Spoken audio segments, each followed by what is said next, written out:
Tí rí mi báyìí.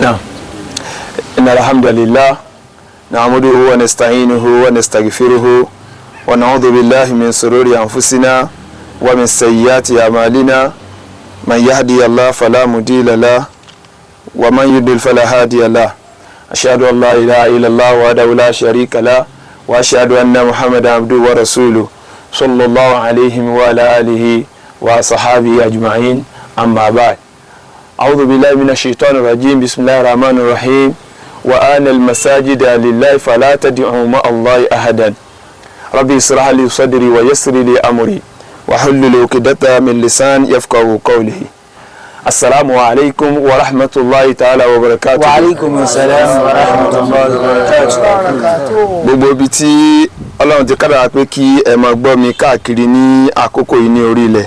To all the listeners of this program around the face of the earth, Mo kí wa we greet everyone pé àánú Ọlọ́run ọba that the peace of Allah ìkẹ́ rẹ̀ kó máa and bẹ His lórí ẹnì blessing be kọ̀ọ̀kan upon wa. everybody. Ètò wa ní àárọ̀ yìí, Our program this morning, wọ́n bẹ̀ wá nítorí títí Ọlọ́run ọba. we beg everyone with the name of Allah, Gbogbo ẹ̀yin tí ẹ̀ ń jọyìn ètò wa, everyone that is watching this program, ẹ dákun ẹ bá wa sí ẹ̀ please help us give it the widest publicity. Let us share this program kó lè bá a dé ọ̀dọ̀ àwọn ọ̀pọ̀lọpọ̀ àwọn ọmọ ìyá wa so that it can go viral, láti kún iṣẹ́ Ọlọ́run ọba lọ́wọ́. so as to aid the work of Allah, Èyí tó já sí pé Ọlọ́run bá nífẹ̀ẹ́ sí jù lọ. in which Allah subhanahu wa ta'ala loves the most. Ó sọ fún aláìmọye àyè ní Al-Qur'an. He has said that in various places in the glorious Quran. Nínú Suratu Jinn, Quran 72 verse 18, Ọlọ́run ní wa anal masajida lillah. Dájúdájú mọ́sálásí ibi tí wọ́n máa ń forí kalẹ̀ fún Allah Ọlọ́run says bá ní. verily masajids are mine. Wala tad'u ma'a Allahi ahada, ẹ gbọ́dọ̀ pé nǹkan mí ń bẹ̀ mọ́ I lẹ́yìn mi don't Ọlọ́run. call upon any other thing other than me. Èyí tá a mú wá sí etí ìgbọ́ wa láàárọ̀ yìí Our program this morning àti ojú wa, òun náà ní wípé ìkún iṣẹ́ Ọlọ́run lọ́wọ́ lára mọ́sálásí is wa that we yìí. are soliciting for financial help for this masjid. Léyìí tó já sí wípé gbogbo wa pátá a lè ra àlìjẹ́nà wa lára mọ́sálásí yìí. In which every one of us can get Jannah through contribution to this masjid. Ká wo iye èèyàn tí ó mọ kírun bẹ̀ láyé. We should just take a look at many worshippers that will be praying in this masjid. Ká wo iye èèyàn tí ó ṣiṣẹ́ àlìjẹ́nà ń bẹ̀ láyé. We should just take a look at people that will be working for Jannah in this particular masjid. Gbogbo ọ̀nà tá a bá gbà tá a bá fi nípa ń bẹ̀. And in any way that we have a positive impact in this masjid, A ní ẹ̀san rẹ̀ láyé. we are going to be compensated for it in this temporal life, A tún ní níjọ́ gbéra kíámà. and even Allah is going to reward us in the day of judgment. Nítorí pé Ọlọ́run bọ́ba àlékè ọlá, Because Allah subhanahu wa ta'ala, ó nílé òun ni. He said masajids are His house. Ẹni tó bá dẹ̀ ti ná owó rẹ̀ sílé Ọlọ́run, And anyone who spends his money in masjid, Ọlọ́run bá lóun ó san fún láì ní àdípèlé ẹ̀san tàbí Allah is going àdìdàkíámà. to reward him in this life and the next life in multiple fold. Inú sọ́tìlẹ̀ àdé Quran 57 verse number 11 up to 12, Ọlọ́run bá ní pé màdàlẹ́dí yuqridullaha qardan hasana fayudaifahu lahum wa lahum ajrun karim. Tàlẹ́ntọ́ fẹ́ yá èmi Ọlọ́run ọba lówó ní yíyá dáadáa. Allah said that anyone who loans Allah a good loan, Tí èmi Ọlọ́run ọba wa san fún ní sísan dáadáa. and that Allah is going to recompense him in the best manner. Tí ń sì fún ní àdípèlé nǹkan tó nẹ́fẹ̀ẹ́ mi Ọlọ́run In which ọba. Allah is going to recompense him in multiple folds. Ẹ̀sìn alápọ̀nlé ó tún máa bẹ fún láyà tàlkìyámà. And even many rewards, good reward, beautiful reward is going to be for that person in this world and the next life. Ìdí nìyẹn tó fi já sí pé afẹ́kẹ́ ní kọ̀ọ̀kan ní òṣòríire lára sí Ọlọ́run That's the yìí. reason we want everyone to contribute to this particular masjid. Mo kí àwọn bàbá wa, We greet our fathers, bẹ̀rẹ̀ látọ̀rọ̀ bàbá wa Imam, from the Imam, àwọn ustaz wa, our ustads, àwọn bàbá wa, and our fathers, chairman wa. our chairman. Mo kí gbogbo wọn pọ́n kú sí We Ọlọ́run. greet everyone Torí àwọn ni wọ́n ti ń ṣe iṣẹ́ yìí bọ̀ tipẹ́. because they are the one that have been doing this particular work before now. Àwa wò yí pé ẹ jẹ́ ká gbé sí àgbáyé káwọn ní ó rí pé Ọlọ́run ọba àlékè aláforíire fún wa kí wọ́n dẹ̀ kún sí Ọlọ́run We ọba now lọ́wọ́. decide to make this known to the public. Ìdí nìyẹn That's the reason tí a fi gbé ètò yẹn wá sí orí afẹ́fẹ́ láàárọ̀ that yìí. we have brought this particular program to be live. Ẹ dákun ẹ bá mi sí ètò yìí Please dáadáa. help us share this program. Ọlọ́run kó sẹ́ni kọ̀ọ̀kan wa lẹ́san May olórí rẹ̀. Allah reward everyone. Náà síwájú máa gba ọ̀rọ̀ kan àbí méjì lẹ́nu àwọn bàbá wa. Before we proceed, we are going to interrogate our fathers. ká tó gbé mọ́sálásí yẹn náà ibi tó kù sí. So that before we go to show to the world the remaining work in this particular masjid. Kí Ọlọ́run bá kó dáhùn kó bá wa ṣe pẹ̀lú ìrọ̀rùn. May Allah help us and help us do it. Bàbá wa, Assalamu-Alaykum wa rahmatullah. Wa alaykum salam wa rahmatullahi wa barakatuh. Ẹ dákun ẹ bá a dárúkọ yín fáwọn èèyàn. Alfa wa Murtada Marafa Naam. Salahuddin. Naam. Ẹ dákun kí lẹ lè sọ fún wa nípa ilé Ọlọ́run ọba wa tá a dúró bẹ̀ yìí díẹ̀. A dúpẹ́ fún Ọlọ́run. Alhamdulillah. A ṣe àsàlátù fún òjíṣẹ́ Ànábì Muhammad Sallallahu alayhi wa sallam. Mọ́sálásí wa yìí àwa náà ti ń ṣe ìgbìyànjú bọ̀ wá látẹ̀yìn ó ti tó nǹkan bí ọdún 12 sẹ́yìn. Tọ́ ibi tí Ọlọ́run wá fi agbára wa ká dé níbẹ̀ ni àdúró yìí. Àwa tí sí ẹ̀yin gbogbo mùsùlùmí àgbáyé tẹ́ mọ́ kún sí Ọlọ́run ọba lọ́wọ́ wípé ẹ kún wa lọ́wọ́ lérí ẹ̀. Kọ́lọ́run kún ẹnìkọ̀ọ̀kan yín náà lọ́wọ́. Àmín. Torí pé kò sẹ́ni tí ó bọ́lọ́run sòwò pọ̀ tí ó pàdánù. Láwọn ní jẹ́ nìkọ̀ọ̀kan yín ó pàdánù o. Àmín. La hawla wala quwwata illa billahil azim. Náà ọba tí wàá rìn dá lọ́wọ́ Ọlọ́run rìn náà lọ́wọ́. Àmín. Torí pé Ọlọ́run ló yọrí Káàbà fún baba ńlá wa Ànábì Ibrahim àti Ismaila ọmọ rẹ̀. Ọlọ́run dákun mọ́sá bá náà yọrí ẹ̀ wọ́n. Ọlọ́run bá náà yọrí ẹ̀ wọ́n. Gbogbo ohun tẹ́ bá fi dá sí mọ́sálásí wa yìí Ọlọ́run ó fi sínú àkáǹtì dáadáa fún yín tó bá di jẹ́ ògbìndé àlìkíyàmá. La hawla wala quwwata illa billahil azim. A kí àwọn jàmáà wa náà fún ìgbìyànjú wọn. Ọlọ́run bá dó tẹnìkọ̀ọ̀kan. Ọlọ́run bá dó tẹnìkọ̀ọ̀kan. Gbogbo tọrọkọ́bọ̀ táwa náà fi ń gbìyànjú Ọlọ́run jẹ́ àbámbi tó lérò. Bismillahi ní àtàyè náà tà. Bismillahir rahmanir rahim. Inna a'tainaka al-kawthar wa salli rabbika Alhamdulillah àwọn ọmọ wa náà tó jẹ́ pé àwọn náà ni wọ́n sì gbìyànjú láti lè mú ní ìjáde Ọlọ́run bá kún ẹ̀yin náà lọ́wọ́ ọmọ kékeré ní Ọlọ́run bá dà yín lágbà iṣẹ́ Ọlọ́run bá náà tẹ́ gbé lọ́wọ́ Ọlọ́run bá kún yín lọ́wọ́ lérò la hawla wala quwwata illa billahil azim. Alhamdulillah, that's the chief imam of this particular masjid, and he's trying to supplicate Allah for every Muslim ummah, and he's trying to solicit the public to please contribute to the development of this particular masjid. And this is the masjid, we are standing in front of it, and this particular masjid started since 12 years ago. Can everyone see 12 years ago the house of Allah, and we know how much we are spending on our houses. Please, the imam of this masjid is urging everyone, be it a Muslim or non-Muslim, to please contribute to the development of this particular masjid, because we are being disturbed by rain, we are being disturbed by sun. And for every one of us that contributes to the development and progress of this masjid, there's going to be a reward from Allah subhanahu wa ta'ala. Now,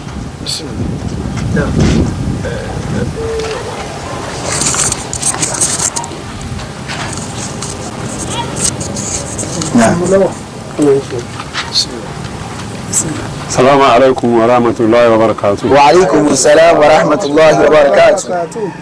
Adúpẹ́ fún Ọlọ́run ọba. Alhamdulillah. Látara pé Ọlọ́run ní kí a jí sí ayé ní àárọ̀ tòní. Àti kí àṣùbà àtàárọ̀ tòní inú Ọlọ́run dákun àyílá àlásàrì mọ́gbí bí ìṣá Ọlọ́run dákun jọba aláìkọ́. Àmín. Ọlọ́run tó bí Al-Qur'an. Àmín. Ibi tí mo ń sọ̀rọ̀ yìí ni orúkọ mi ní Jimoh Muftau, tí mo jẹ́ ọ̀kan lára jàmáà mọ́sálásí Anuoluwapo Central Masjid. A ti bẹ̀rẹ̀ mọ́sálásí ní nǹkan bí ọdún 12 sẹ́yìn. Ẹni tí Ọlọ́run ti kádàrá pé kí agbára wọn mọ náà ni ládúró dúró ń bẹ̀ yìí báyìí. Tó ní àwọn àfi àsìkò yìí à ń fi rọ gbogbo mùsùlùmí àgbáyé. Ẹ dákun ẹ wá rìn wá lọ́wọ́ nítorí Ọlọ́run torí tànàbí wa Muhammad. Sallallahu alaihi wasallam. Látara mọ́sálásí wa torí pé mọ́sálásí wa tá a wà nù rẹ̀ yìí nísìnyí àti ní òjò àti ní ọ̀run mẹ́rẹ̀ là ń jọ́sìn fún Ọlọ́run ọba. Àwa ti wá rí i pé ibi tá a bá lé yìí ó ti rẹ̀ wá bọ̀. Tó ní àwẹ̀ lórúkọ Ọlọ́run ẹ̀rẹ̀ wá ní orúkọ Ọlọ́run. Assalamu-Alaykum. Wa alaykum assalam wa barakatuh. And this our father is part of the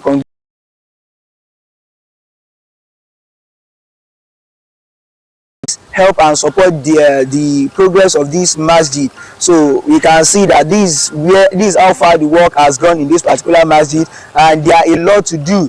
And we are in short of finance. We are in short of funds. So we are hoping the public to please support this particular work, because the Prophet ﷺ has said in his words that anyone who builds a house for Allah in this world. Anyone who builds a masjid for Allah in this world, even if you can't afford to build a complete masjid, if you also contribute in the development, in the building of a particular masjid, you also earn the reward. The Prophet now said that Allah is going to build a house for that particular person in Jannah. We supplicate Allah in His infinite mercy to grant every one of us the best as we contribute positively towards the development of this particular masjid.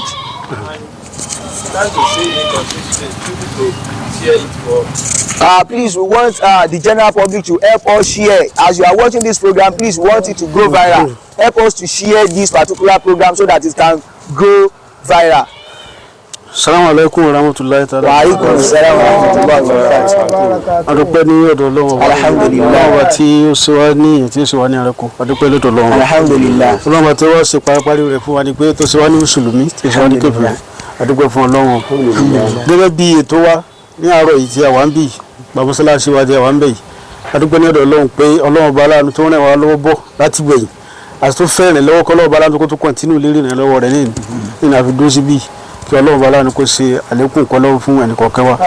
Gbogbo wa fẹ́ kí gbogbo àgbáyé àwọn sọ yìí kí ẹ ràn wá lọ́wọ́ lórí mọ́sálásí because ní Ọlọ́run wọn ni lọ́wọ́ kọ́lé fọ́lọ́run ó gbìyànjú ó ní gbìyànjú tí Ọlọ́run ṣe ẹ̀sẹ̀ tó lọ́wọ́ ṣe fún ní ohun tó lọ́wọ́ ṣe fún so a fẹ́ kí ẹ ràn wá lọ́wọ́ lórí mọ́sálásí wa yìí tó láti máa bọ̀ ní ìsìn ọdún tó ọdún 12 sẹ́yìn àwa la pèlè láti gbogbo ẹtí tó dé yìí so níbi tá a bá dé yìí náà Ọlọ́run bá ní tí rẹ̀ wá bọ̀ díẹ̀ Ọlọ́run sì ní jẹ́ kó rẹ̀ wá so a fẹ́ kún lọ́wọ́ gbogbo àgbáyé pátápátá kí Ọlọ́run bá láàánú kó dúró tẹ̀lé kọ̀ọ̀kan kí Ọlọ́run sì bọ̀ wá ní àṣírí láti gbogbo àwọn bàbá tí a jẹ wá ní mọ́sálásí because torí bàbá ti pé anybody kọ́ni pé ní dìde sí ni so títọ́ Ọlọ́run sì lélẹ́yìí so Ọlọ́run ní jẹ́kọ́ ẹnì kankan wá nípa o Ọlọ́run bọ̀ wá ní àṣírí orúkọ mi tí mo sọ̀rọ̀ ni Ahmed Taofik Anuoluwapo. Alhamdulillah, this is one of our fathers in this particular masjid and he has mentioned his name. He's also urging the general public to please contribute to the development of this particular masjid. And he has said in his word that everyone who contributes to the development of this masjid is going to earn a reward as said by Allah and by his messenger. So please, we are urging the general public to please help to the development of this particular masjid. We want this masjid to be completed as soon as possible so that it will be very easy for the congregations to worship in this particular masjid. May Allah subhanahu wa ta'ala reward every one of us handsomely. Assalamu-Alaykum warahmatullahi wabarakatuh. Wa alaikum assalam warahmatullahi wabarakatuh. A kí gbogbo ẹ̀yin ọmọ ìyá wa mùsùlùmí àgbáyé pé Assalamu-Alaykum warahmatullahi wabarakatuh. Wa alaikum assalam warahmatullahi wabarakatuh.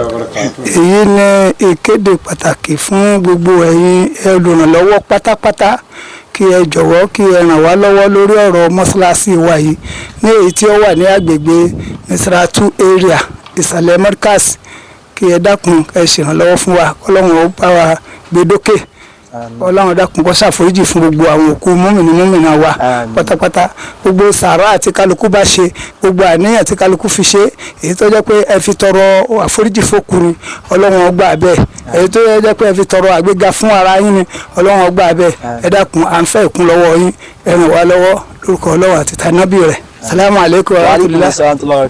As our father has also said, he's also urging the general public to please help to contribute towards the development of this masjid. So the purpose of our gathering of our program this morning is to seek financial help for this particular masjid. And this masjid is located in Misratu area, Shaki. Please, we want help. And may Allah subhanahu wa ta'ala reward every one of us.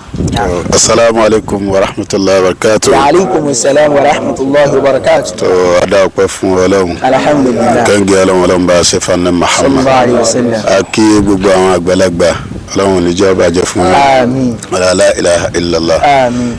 iná ni láti sọ fún gbogbo ayé fún ìrànlọ́wọ́ kò sí ní tí ẹ̀dá wọn ṣe tí wọ́n gbé nú ayé tó láfi ké gbàjẹ́rì sí gbogbo ayé láti bo mọ́sálásí ní àṣírí ọlọ́mọ́sàbò ẹnìkọ̀ọ̀kan wa ní àṣírí níbàámu ọ̀rọ̀ aná Muhammad sallallahu alayhi wa sallam tó tí ń sọ pé la tazulu kidama ibn adam yawmal qiyamah inda rabbihi tó ọmọ èèyàn oníyẹ kò ní gbò tó láti dúró níwájú Ọlọ́run ọba rẹ̀ hatta yas'al an khamsin wọ́n sì bí nípa nǹkan márùn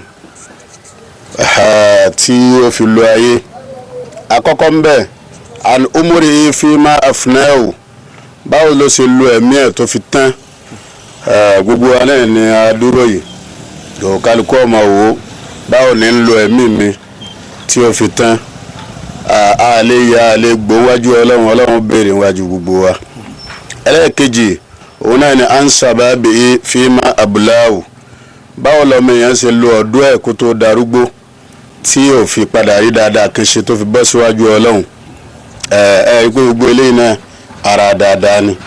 ẹ̀kẹta ń bẹ òun náà ni pé amali min aina iktasaba'u wa fima anfaqa'u gbogbo owó tá a ní gbogbo ọlá tá a ní gbogbo azìkí tá a ní ń bọ́ láti kó o jọ àti pé mi ti ń lọ wá nù ń bọ́ la wá ní ẹ sí ẹlòmíì ò lè sọ ibi tó náwó ẹ sí ẹlòmíì sì lè sọ ọmọ àwọn òpá owó ọba sì á nà ẹ sójú ọ̀nà ẹ̀tọ́ lọ́hùn gbogbo àwọn tọ́lọ́hùn kádàrá kí wọ́n mọ̀ nà ẹ sójú ọ̀nà ẹ̀tọ́ lọ́hùn tí wọ́n ń sìn rí dáadáa ń bẹ ọlọ́mọdún wọn ládàá rẹ̀ gbogbo àwọn tí a ń tún ń bẹ lọ́hùn fún nínú àwọn tí ọlọ́hun dá lọ́lá tọ́lọ́hun kẹ́ tí a ń béèrè ìrànlọ́wọ́ lọ́wọ́ wọn lórí mọ́ṣáláṣí ọlọ́run ṣe eléyìí náà ní sábàbí oríire fún wọn gbogbo ohun tí ẹnìkọ̀ọ̀kan bá ná síbẹ̀ ọlọ́mọdúnwà ńlá dáa la ilaha illallah assalamu-alaykum wa rahmatullahi wa barakatuh. Wa alaykum assalam wa rahmatullahi wa barakatuh. Jazakumullahu khair. So this is a piece of advice from our dear ustaz. He is also urging everyone to spend on this particular masjid, because on the day of judgment Allah subhanahu wa ta'ala is going to ask us, is going to inquire about our wealth, how we gather it, and on what things do we spend those wealth. And part of the things we can spend our wealth on that will be very favorable to us is spending on masjid, spending on good cause, spending in the cause of Allah subhanahu wa ta'ala. Please, we are urging the general public to please, we are supplicating to please help in the development of this particular masjid. May Allah subhanahu wa ta'ala reward every one of us. Assalamu-Alaykum warahmatullahi wabarakatuh. Wa alaykum assalam wa rahmatullahi wa barakatuh. Adúpẹ́ ní ọ̀dọ̀ Ọlọ́run. Alhamdulillah. Adúpẹ́ ní ọ̀dọ̀ Ọlọ́run. Alhamdulillah. Tí ó tún mú ìdúró ìjókòó ìwá ní àbí ìdúró ìwá ní àárọ̀ láti fi ké sí gbogbo àgbáyé lórí pé kí ẹ̀ràn wá lọ́wọ́ lórí mọ́ṣáláṣí kí Ọlọ́run bá láàánú kí Ọlọ́run kó ṣe aṣáájú àti akẹ́yìn yìí náà kí Ọlọ́run mọ́ṣá wà pẹ̀lú ẹnì kọ̀ọ̀kan wa.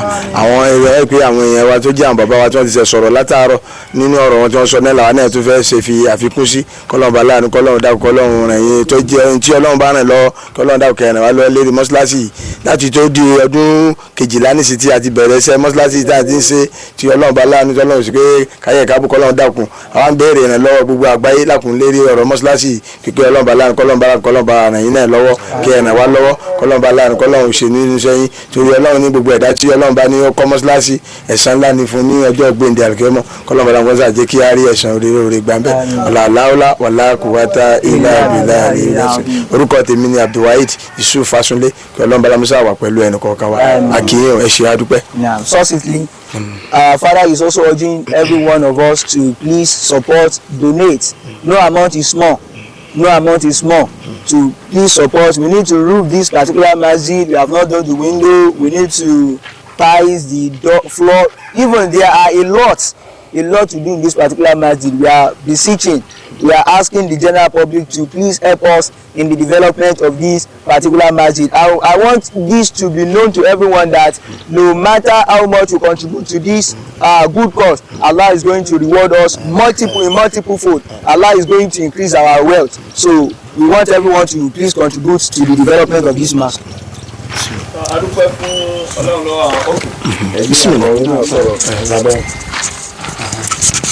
Assalamu-Alaykum warahmatullahi. Wa alaykum assalam wa rahmatullahi wa barakatuh.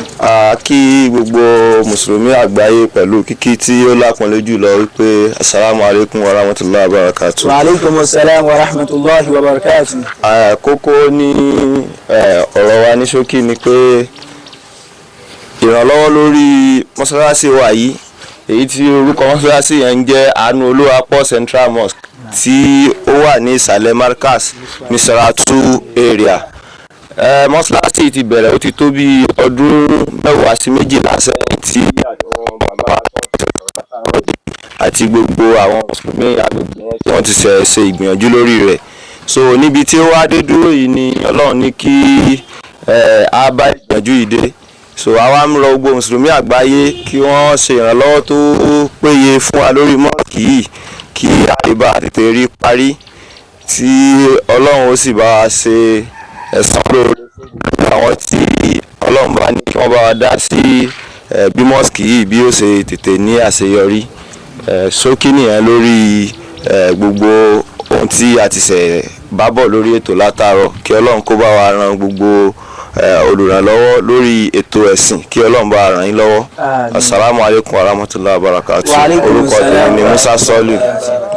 So, Alhamdulillah, what every one of us standing here this morning, what we are trying to tell the general public is about how we are going to help to develop this particular masjid, because in the rainy season we cannot worship this mosque as we want. So when the rain starts or the rain is about to start, everyone will just be running home, because if we stay in this masjid during the rain, we are going to be wet. And even when the sun is scorching, we cannot afford to pray in this particular masjid because of the scorching sun, because of the distress that will cause to us. So with this, we are urging the general public, we are pleading to please help this particular masjid, and please don't forget to share this program, because we want it to go viral so that we can complete this particular masjid as soon as possible. And don't forget, no amount is small. No amount is small. I still repeat it, no amount is small. May Allah in His infinite mercy reward every one of us with good rewards.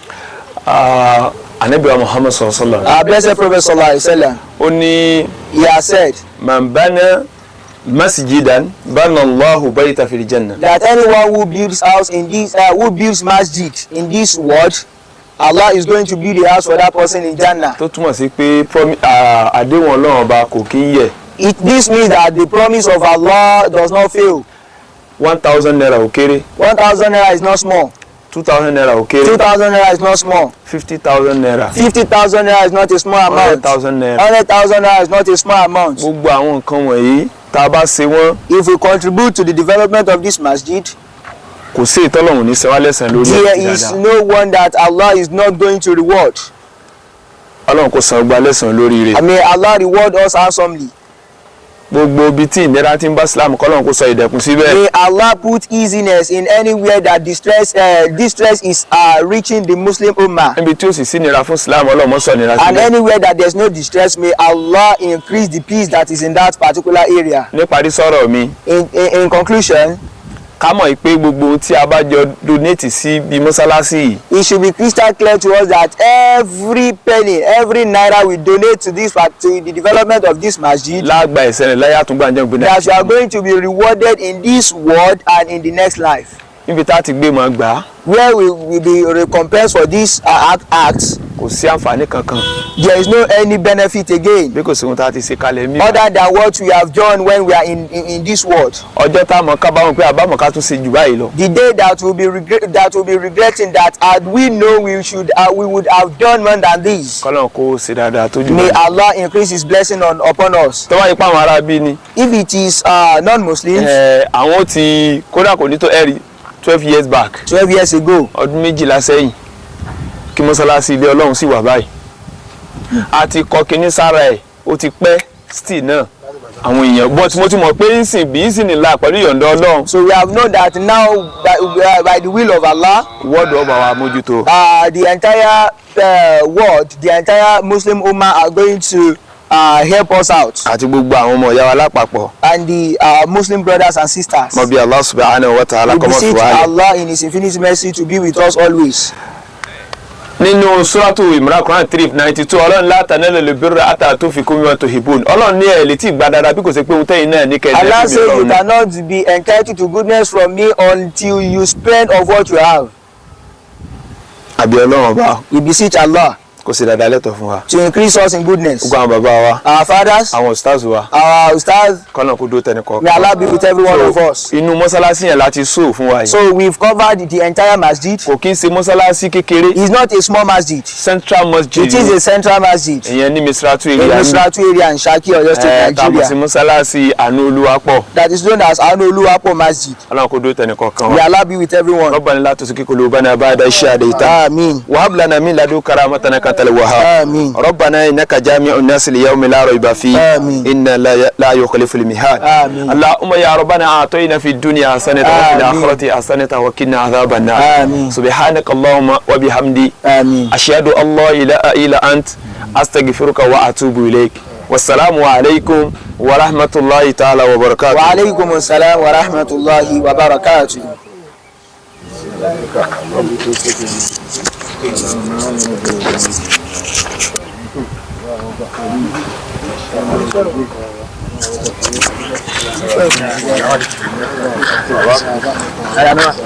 Oh yes.